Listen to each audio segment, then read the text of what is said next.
আসসালামু আলাইকুম সুপ্রিয় দর্শক, আপনাদের ভালোবাসার আসলাম আপনার সোহেল মেয়ের কাছে। আমরা শুনবো তার জীবন কাহিনী। আসসালামু আলাইকুম। ওয়ালাইকুম আসসালাম, কেমন আছেন? এই তো আলহামদুলিল্লাহ, আল্লাহ তাআলা রাখছে ভালো। আপনি কেমন আছেন? জি আলহামদুলিল্লাহ ভালো আছি। তো আপনাদের আপু, দয়। আপনার নামটা কি? আমার নাম সুমি আক্তার। Home district? ময়মনসিং। ময়মনসিংহ। আপনার পরিবারে কে কে আছে? পরিবারে কেউ নেই, শুধু মা আর আমি আছি। ও আচ্ছা। তাহলে আপনাদের পরিবারটা কিভাবে চলে? আপনার- এভাবেই কোন রকম চলে, আল্লাহ চালায়। আপনি কি কোনো গরিব মানুষ, পরিবার কিভাবে চালাবে? আপনি কি কোনো কাজ বাজ করেন? না, আমি কোনো কাজ টাজ করি না, যেহেতু কাজ টাজ পাইতেছি না। কাজ করতে গেলে তো যোগ্যতার দরকার, কারণ তা তো আমার মধ্যে নেই। কিভাবে ও, কাজ করবো? তাছাড়া আমরা গরিব মানুষ। মানে যে কোনো অনেক। জায়গায় চাকরি নিতে গেলে টাকা লাগে, পয়সা লাগে, তাছাড়া তো হবে না। কেউ আমাকে তো চাকরি দেওয়া কি জবে দিবে না। আচ্ছা, যাই হোক। তো এখন অনেকেই হাতের কাজ জানা আছে, যে টেইলার্সের কাজটা আছে, এরকম কি আপনার কোনো কিছু হ্যাঁ, জানেন? এইসব মোটামুটি জানা আছে। ও আচ্ছা, তো আপনার আম্মু কি করে? আমার আম্মু এমনি অসুস্থ, বাসায় বাড়িতে কাজ করে, কোনো রকম সংসার চালায়। ও আচ্ছা। তো আপনার লেখাপড়া কতটুকু করছেন? আমার লেখাপড়া এসএসসি পাস। SSC pass. ও আচ্ছা। এসএসসি পাস করছেন নাকি এসএসসি পাস করেন নাই? এসএসসি পাস করছি, পরীক্ষা দিয়ে দিছি। ও আচ্ছা। তো আপনার বয়সটা কত চলে? আমার বয়স মানে চলতেছে রানি। 19 রানিং চলে না? জি। ও আচ্ছা। তো যাই হোক, এখন আমাদের এই মূলত ক্যামেরার সামনে কেন আসছেন?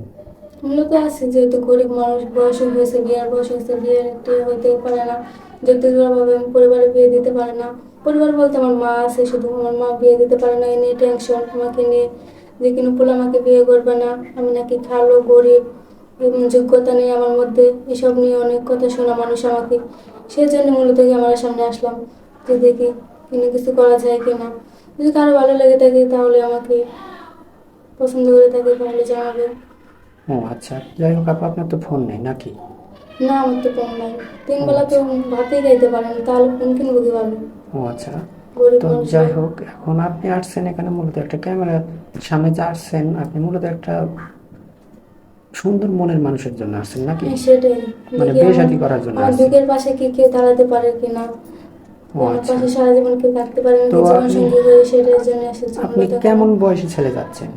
বয়স দিয়ে আমি কি করবো? মনে করেন মনের মতো মানুষ হলে আর কিছু লাগে না। ও বয়স আচ্ছা। কিন্তু 90 বছরের হোক না কেন, 100 বছরের হোক না কেন, সেটা কোনো ব্যাপার না। ও আচ্ছা, অনেক সুন্দর কথা বলছেন, যে মানুষের বয়স দিয়ে আসে যায় না, মনটা সেটাই। তার ভালো হতে হবে নাকি? সেটাই। তো যে যাই আমার হোক, সুখে দুঃখে সবসময় পাশে থাকবে, আমাকে বুঝবে, এখন আমাকে পাশে রাখবে, আমি এরকম একটা পোলা চাই। ও আচ্ছা। তো যাই হোক, এখন যদি কোনো প্রবাসী ভাই বয়স হয়ে গেছে 40 45 বা ওয়াইফ আছে, কিন্তু তারপরে আরেকটা বিয়ে শাদী করতে চায়, এরকম হলে কি চলবে?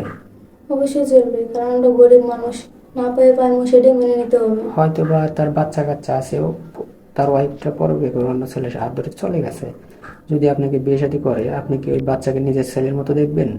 হ্যাঁ, বাচ্চা থাকলে থাক, আমারও তো একদিন না একদিন সন্তান হবে, আমার নিতে হবে। তারপরে আমি নিজের পরে সন্তানকে পালিয়ে দিতে পারবো, নিজের সন্তানের মতো মনে করে রাখবো।